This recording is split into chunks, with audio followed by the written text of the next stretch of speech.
The San Jose Sharks special teams continue to be anything but special.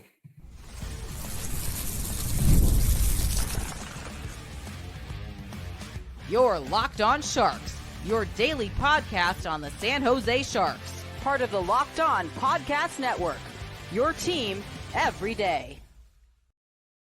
Hello, welcome to Locked On Sharks, the premier hockey podcast covering your favorite team in the Bay Area. My name is JD Young, caretaker at the Reef, also the co-host of Locked On NHL. I want to thank you for making the Locked On Sharks your first listen. Proudly part of the Locked On Network. We cover your team every day, even when the penalty kill is poo-poo kill right now. So if you want to be an everyday, all you have to do is just follow wherever you get podcasts, or you can watch on YouTube as well. And today we're going to be talking about the Sharks' 3-2 loss to the Nashville Predators. Stay strong, comrades, as the Sharks continue to barrel closer and closer to securing the odds for the number one pick in this year's draft. We're going to dive into the special teams and the issues that the Sharks are having there, especially on the penalty kill. Dig into the numbers behind this game, in a game where the Sharks outplayed Nashville, at least at even strength, but couldn't find that goal. And it's mock draft season, baby, as we have a couple of mock drafts that we're going to look at to see who the Sharks could potentially be picking in this June's draft. So let's start with the big takeaway from this game. And the big takeaway is these special teams right now they're bad. We'll start with the penalty kill, which has been really bad as of late and gave up 2 more goals tonight to the Nashville Predators. And I've saw some people online saying, man, Alexander Gorgiev should have probably saved that one, the Philip Forsberg goal. Maybe. Philip Forsberg is also like really good. Like that was a sick goal. That's like like not many people in the NHL are pulling off that goal. Do you want Gorgiev to maybe be a little bit more square? Yes. At the same time, that's Philip Forsberg. The dude just scores goals. So professional goal scorer, Philip Forsberg. But you're seeing more and more issues with the penalty kill, and that's to be expected, right? You think about the penalty kill and how, especially beginning the season, it was a lot more veteran laden. You've taken away guys like Mikael Granlund, who played a lot of penalty kill minutes. Nico Sturm, excellent penalty killer. Luke Cunnin, God bless Luke Cunnin, but he did play a lot of penalty kill minutes. And you're now asking guys like Ty Dellandrea and and Colin Graff, who I think is a good penalty kill. You're asking more of those guys. You're also, Jake Wallman, Cody Ceci used to play a ton on the penalty kill. None of those guys are here. So I think what's happening here is you just have too many pieces, right? And you think of all the units, 5-on-5, like, yes, there needs to be some communication there, but most people kind of know what to do. Same thing with power play, right? Needs to be communication there. But again, it's usually kind of keep passing the puck around until somebody gets open. With penalty kill, that's the one where you need the most amount of communication and just chemistry between your players. And I think right now, with so many moving pieces, of course, the penalty kill is going to be the unit that suffers the most because of, again, you just have so many different pieces than what you had at the beginning of the year. And I think that's just what you're seeing from it is just new guys and new places trying to do new things right now. And I wouldn't be surprised if by, over the next week or two, maybe we start to kind of see it even out a little bit here. Maybe it's just a dead cat bounce. But it is an issue right now. And I think, it's fair to expect the penalty kill just to remain bad for the remainder of the season. And I don't really know if there's much you can do to, unfortunately, fix it this late in the season, especially with, again, Granlund gone, Sturm gone, Luke Cunning gone, CC for our Wallman, like all these guys who were here and good penalty killers are no longer here. Now you're having guys being asked to do a little bit more. So on the power play, though, I do think there is something you can do there. And I know Warsofsky has gone to the 5-forward power play a fair amount. I don't know if Wenberg's the guy who can be your point guy. Like with Mikael Granlund, like I think he could do it because I think he was okay-ish. Like I think he was good enough defensively. Not to say Wenberg's bad defensively, but I think you need to try to have a defenseman there, and whether that's Liljegren or if that's Shakir Mukhamadullin right now as the kind of running the point on the power play, I think that's what you need to do and pop Wenberg down to the second line. Mukhamadullin, who has been playing outstanding lately, continued to just so many just simple, smart plays where just using his size, everything's just clicking for him now. And you can see all that time he spent with the Barracuda. Things are really coming together for him. I would love to see him right now, especially if you're not going to call up Luca Cagnoni quite yet, but I would love to see Mukhamadullin get a chance to do it. And he's run the power play with the Barracuda last year, didn't get to as much this year, especially with Luca Cagnoni, who leads the AHL in power play points and has been, one of the best offensive defensemen in the AHL this season, especially as a 20-year-old. Call up Luca Cagnoni. I think though Mukhamadullin, like we've seen Liljegren play on there, I would like to see Mukhamadullin on the first unit power play. It's going to be, simple, and his job is going to be just to keep the puck moving, but that's okay, right? You have Mac Celebrini, and you have Will Smith, and you have William Eklund. Those guys' jobs are to get the puck, like do all the special things. Toffoli's job is to shoot the puck. And I think for Mukhamadullin, your job is just to keep the puck moving and then play defense if you need to play defense. Because we've seen with the 5-forward unit, the Sharks have some more issues of giving up shorthanded opportunities. So I would love to see that tweak. And I don't know if we'll get it now before Saturday's game before the Caps, but I think that is something that Ryan Warsofsky is really going to have to think about and tweak here. And I know like Nashville's got a really good penalty kill. I think they were ranked 8th or 9th or something like that. And they were at a top 10 penalty kill. And you saw the way they pressured, but I think though, if you're going to have that, you need to have someone who knows how to kind of deal with that pressure, especially on the point.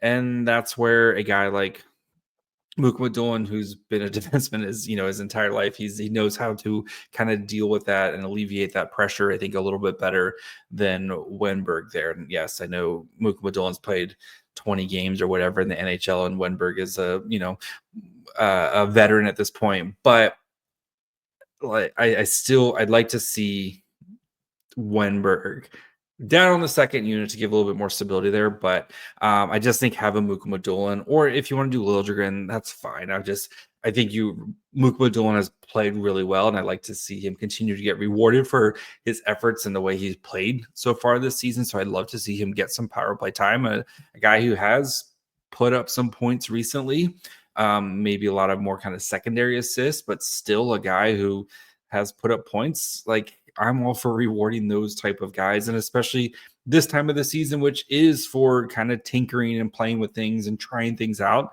and seeing kind of what works and what doesn't work going into next season, right? The season's lost. We know like the Sharks aren't going to the playoffs. They're most likely getting the first pick in the draft, or at least the best odds for the first pick in the draft. Why not Mukhamadullin, who is a former first round pick himself? The Sharks don't really have an answer for right off the bat of someone who's going to run the power play for them next year. Luca Cagnoni maybe, but at least give Mukhamadullin a chance here to see what happens, right? Worst case is your power play continues to stink and you can try something else. So, but I think the penalty kill, like I said, I don't really see an avenue for it right now to just kind of magically get better, just because again, I think it's just too many new pieces and everyone's just trying to kind of figure things out at the moment. Also Mario Ferraro, don't just go like wrecking ball into like 3 dudes and then leave Steven Stamkos wide open. I wouldn't do that. But again, I'm just an idiot talking on a microphone right now. So, but I do think the power play, there is some little tweaks there. And I think putting a defenseman like Mukmadillin or Timothy Liljegren, let him kind of run, doesn't have to be the star of the power play. Just keep it moving and let the kids cook. So we'll continue to talk about this game, dig into the numbers, and look at how different, like just how the Sharks played really well at 5-on-5. And UC Saros, he just played better tonight. So we'll look at that here in just 1 second. March Madness is here, and FanDuel is giving you the chance to get in on the action like never before. Right now, new customers can get $200 in bonus bets when your first $5 bet wins. That's 200 extra bucks to use on everything from buzzer beaters to Cinderella stories and even who's cutting down the nets. It's fun to, of course, pick favorites. Of course, there's always the people who just pick by colors or mascots and stuff like that, which is really fun. Or nothing beats a Cinderella. So with FanDuel, they make it easy to back the picks with spreads. They got totals. They have game props for every game. With tournament games happening almost every day, there's something new and exciting to bet on. It's an amazing time in sports. Plus, the FanDuel app makes it super easy. And when I win, I get paid instantly. No waiting around. So visit FanDuel.com to get in on the college hoops action all tournament long. All right, guys, before we continue, we dig into the numbers of this game. Do want to, of course, thank you guys for making Locked On Sharks your first listen. If you haven't yet, perfect time to subscribe as we continue draft coverage. If you missed, we did Porter Martone draft profile with Brock Otten. Really fun. I know a lot of people might have him at number 3 in their personal boards. If the Sharks don't get the first overall pick, he might be a guy to really think about. So we'll continue to do draft profiles, get you guys ready for the draft. And this year, of course, the Sharks have a lot of money. We're going to be looking really hard at free agency this year. So make sure you guys are following along wherever you get podcasts. And of course, you can watch on YouTube as well. All right. The Sharks were really good at 5-on-5 tonight, with the exception of scoring goals. 46 minutes and 18 seconds of 5-on-5. The Preds got 5 penalty or power plays in this game, and scored on 2 of them. And that was a big difference in this game, like we talked about. But 43 to 25 shot attempts in favor of the Sharks. Actual shots on goal at 5-on-5, 23 to 12.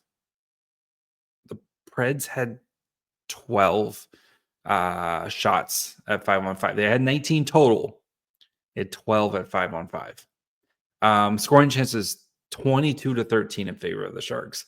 I forgot to mention the Corsi 4 is 63.24 to 36.76. High danger chances 9 to 4 in favor of the Sharks.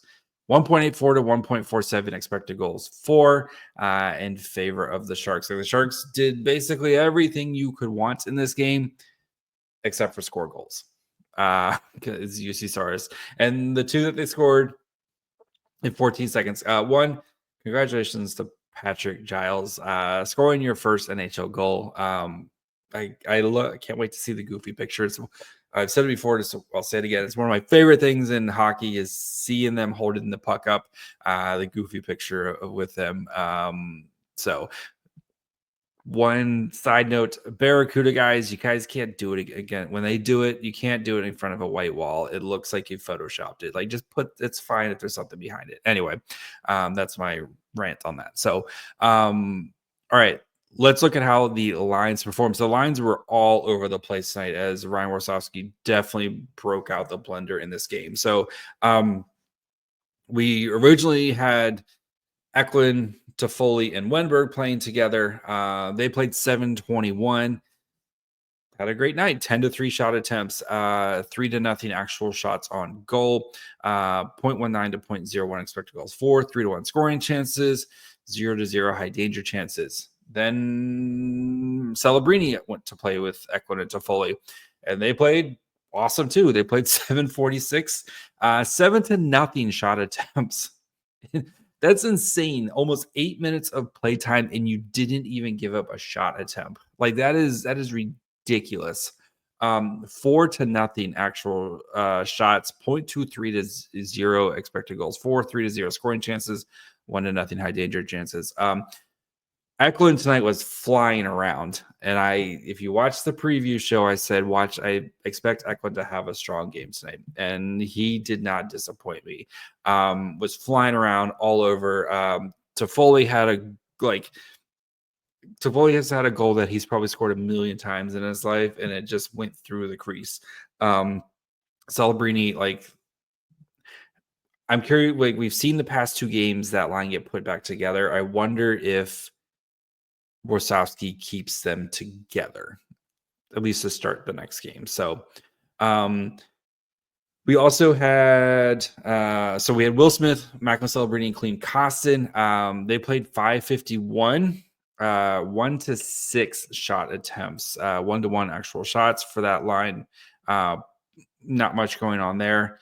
Then Wenberg played with Smith and Colin Graff for a little bit. They played 349, 5-3 shot attempts, 3-3 actual shots, had a goal, gave up a goal as well. 0.22 to 0.66 expected goals. And I think Costin came, it was all over the place for that. One line that surprisingly played really well, the G line, Goodrow, Giles, and Grundstrom played 628, 9-3 shot attempts, 7-1 actual shots, scored the goal, 0.44 to 0.01 expected goals, 5-1 scoring chances for that line, 3-0 high danger chances. Mercy.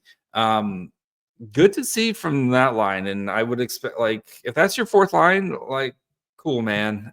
Giles brings a little bit of juice to that line.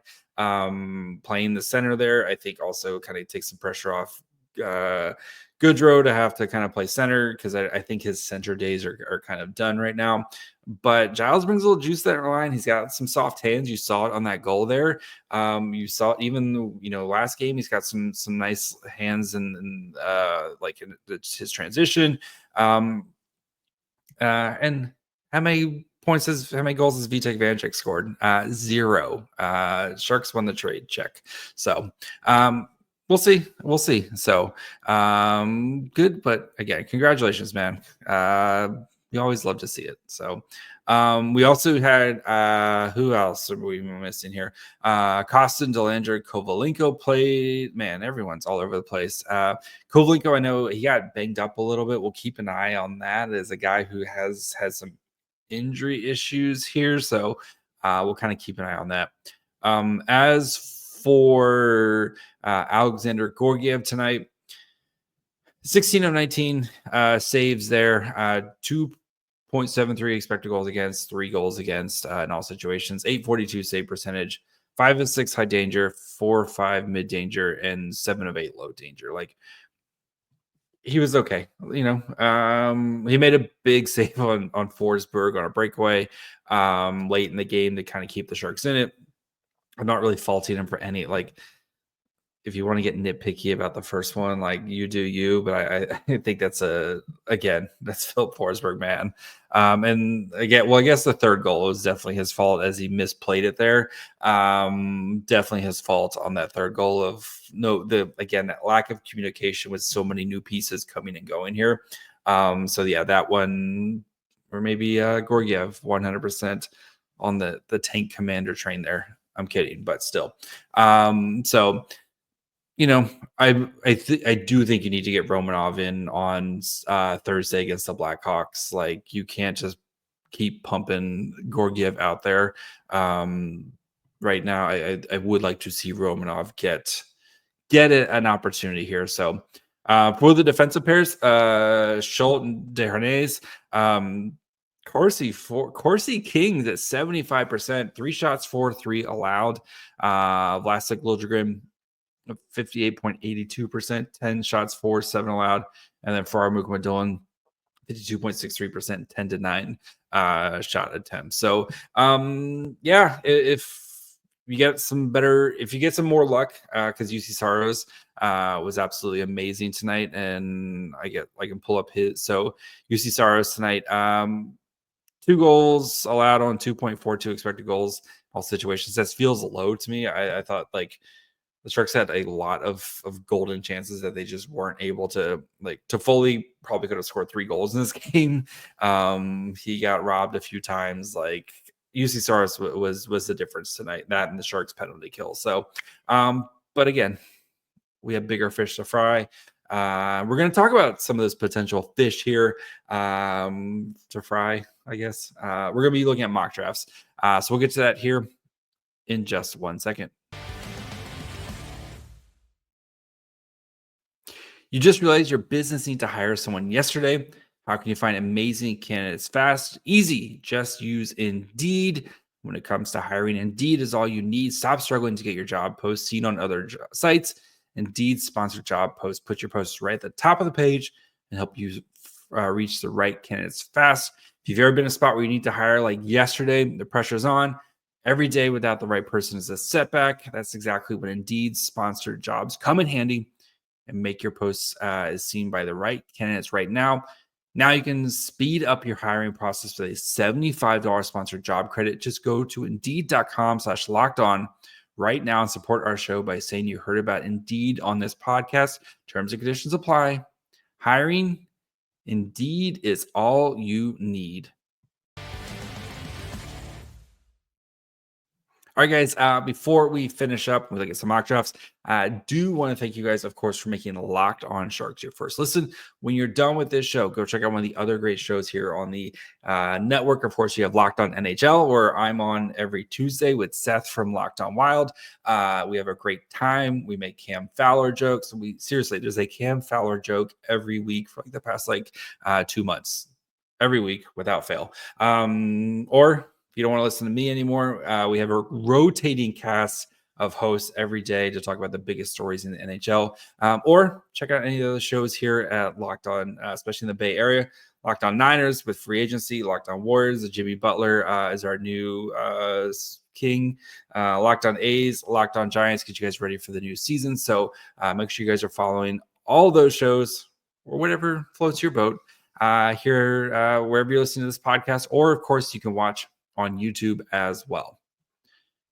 Okay, so we have two mock drafts. We'll start with Daily Faceoff, who our good friend Stephen Ellis, who always for some reason likes to come on and chat with me. I don't know why, but apparently, I don't know. He just likes having a good time with me or something. So he, of course, has the Shark. Both these mocks, they have the Sharks picking the first overall, and then they go by points percentage, I believe, for the Dallas pick. He's got the Sharks picking 28th in this one. I know the other one, the Sharks are picking 30th. So again, that pick is going to change. It's probably going to be in that range, but still. Just want to let you know where the Sharks are picking. So, of course, with the first overall pick, he has the Sharks taking Matthew Schaefer, the left-handed defenseman out of the OHL. And he writes, Schaefer is the number 1 prospect for most scouts, and he'd be fit a perfect need in San Jose's pipeline. Sam Dickinson is going to be a solid player, but Schaefer is a better all-around defenseman and the best in this class by a large margin. Schaefer's so smart, so skilled, and the results just about every single level have been so promising. You see the similarities between Cale Makar and Quinn Hughes in the way he moves and makes decisions with the puck. Schaefer is hard to beat in one-on-one situations, and despite playing close to 30 minutes a night with Erie, still found ways to have some outstanding underlying analytics. Schaefer is expected to start skating this week as we're recording this for the first time since suffering an injury at the World Juniors, so Sharks fans should tune into Erie games once he's back. So I think, again, for me, Matthew Schaefer is the clear-cut number 1. And I know Michael Misa has been killing it, and there's an argument for Misa. I think once Schaefer starts playing again, and we as Sharks fans start to see those Schaefer highlights coming back through again, you'll be like, oh, I need that dude on my team really quickly. So, yes. Again, he hasn't played in 3 months. So I think there's that, you forget, you just kind of forget. So we're definitely, we'll be tracking Schaefer here very quickly. So as for the other pick, right? So he has the Sharks picking at number 28. Let's the people that go right before. So he's got 25, Jack Murtka, playing with the USNDTP, middle six forward. He has the Hurricanes picking Cameron Schmidt, right winger out of the with the Vancouver Giants in WHL. Small player who super skilled. 27, he's got the Blackhawks taking Bill Zonin, left winger, power forward left winger, playing in the Q. Zonin's a guy definitely would keep an eye on for the Sharks if he's potentially there.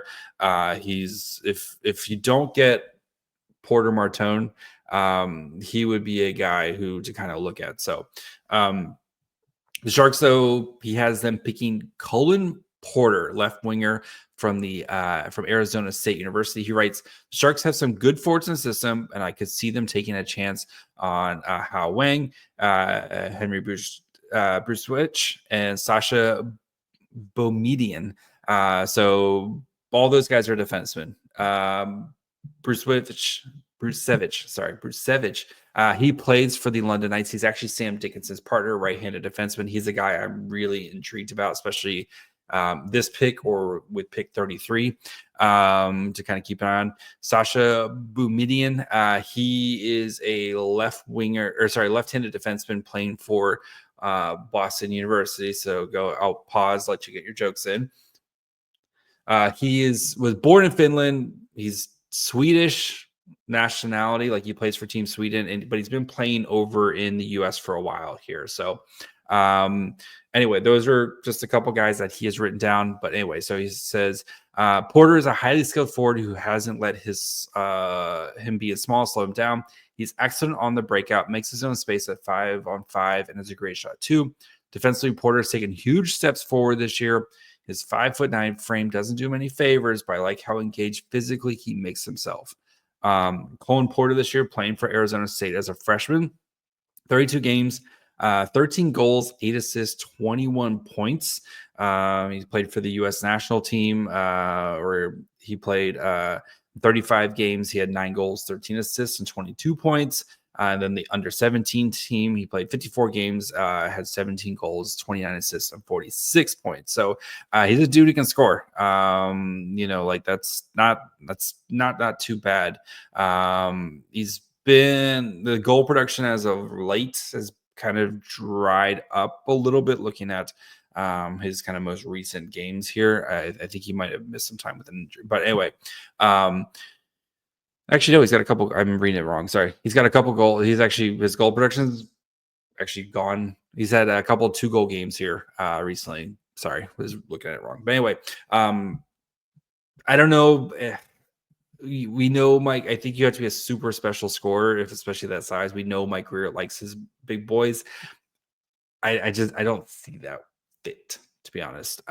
So let's look at FC Hockey. They also put one out. This came out on March 9th. They have the Sharks picking first, of course, the San Jose Sharks select Matthew Schaefer. They say Schaefer has been sidelined with a collarbone injury that he suffered at the World Juniors, but it shouldn't affect his draft standing with Erie. He accumulated 11 goals and 23 assists in just 26 games. He was the best player in the CHL USA Prospects Challenger. He was short-lived World Juniors experience. He looked like Canada's best blue liner. He has potential to be a number one defenseman who plays in all situations, headlined by his elite skating ability, offensive capabilities, an incredibly smart way of defending. For San Jose, adding Schaefer to a promising young core would be perfect and give them a nucleus of Sam Dickinson and Schaefer on the back end. And added bonus, he's one of the youngest players in the draft class, only a couple weeks inside the cutoff for eligibility. Schaefer is a gifted two-way defenseman who has massive impact on games from Erie. He's an incredibly smooth skater with a great stride, allowing him to cover the ice efficiently. His edge work, pivots, and transition, and lateral mobility make him highly effective in all areas of the game. His hockey sense is off the charts. He reads plays exceptionally well and has a strong understanding of when to pinch to keep plays alive and when to sit back.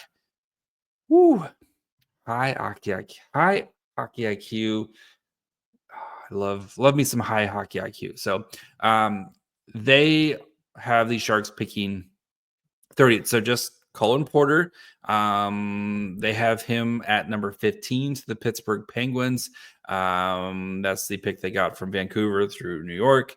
Anyway, that's who they have there. So we know something. Public scouts love to push up smaller players. We see smaller players get pushed back in the draft more, right? You can't teach size. GMs, you can't teach size. So anyway, they have the Sharks picking 30th. So they have them also picking another defenseman, Blake Fiddler, defenseman from Edmonton in the WHL.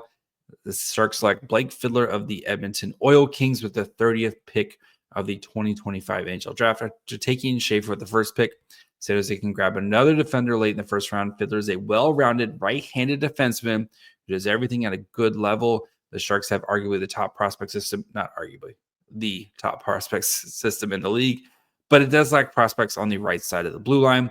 The closest thing to elite he does is how well he defends the rush. He's a long stick that he uses to disrupt passes or shots, reads and anticipates plays very well, and maintains the right gap to prevent forwards from beating him to the inside while staying close enough to use his stick to disrupt the play. Fiddler's straight line speed is impressive for his size, but I find his ability to move laterally with turns, edges, and changes directions a bit slow.